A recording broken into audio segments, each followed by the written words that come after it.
Nga muaj në muaj, jeta në Maqedoninë e Veriut po bë gjithnjë e më e shtrejtë. Të dhënat e lidhjes së sindikatave të Maqedonisë, e cila përllogaritë shporte minimale sindikale të konsumit, tregojnë se kostot minimale të një familje 4 anëtarëse në muajin shkurt janë rritur për pothuajse 1.000 denar krahasuar me janarin. Sipas të dhënave të LSM-s, shporta minimale sindikale për muajin shkurt arrin në 67.382 denar dhe në krahasim me shportën minimale sindikale në janar është rritur për 969 denar. Nëse jeton në një banesë me qira prej 60 metra shkatror, vlera e shportës minimale sindikale rritet në 82.757 denar.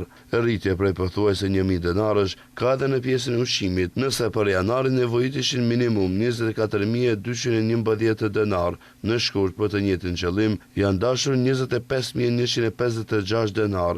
Kryetari i LSM-s Slobodan Trendafilov theksoi se për vetëm 2 muaj nga fillimi i vitit, harmonizimi i paralajmëruar i pagës minimale që pritet të ndodhë në mars zhvlerësohet nga rritja e shportës minimale sindikale.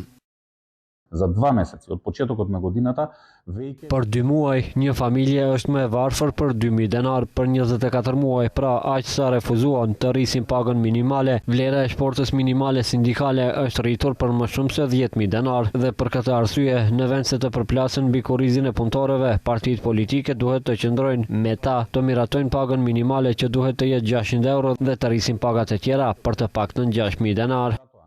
Kujtojmë se lidhja e sindikatave ka mbajtur protest, madje ka bllokuar kuvendin dhe qeverinë, duke kërkuar që paga minimale të rritet në 600 euro. Trendafilov para qeverisë të martën tha se LSM do t'i lë hapësirë qeverisë dhe punëdhënësve që deri në fund të shkurtit të bien dakord për rritjen e pagës minimale. Në të kundërtën, ai paralajmëroi edhe një protestë tjetër dhe organizimin e një greve të përgjithshme.